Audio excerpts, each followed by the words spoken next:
If you're working with large groups of data, and I realize this is not a large group of data, sometimes it helps to create an index column. So on this page, I'm just going to start typing 1, 2, 3, 4. And once I have a few numbers there, if I select them and then drag down, it will automatically fill in the rest of the numbers for me. So let's say there are a bunch of us working in this sheet, and I'm going to go in and sort the data.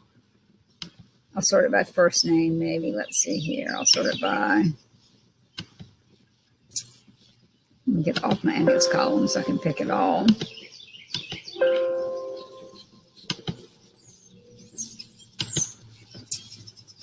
I'll sort it by first name, for instance. Now pretend like this is just a huge, gigantic bunch of data and it's all mixed up all over the place. You can see how the index column is resorted too. And I could sort it 100 times, but I can always get back to my original document by sorting by the index column. So I can say sort by index column, and now I'm back to my original document.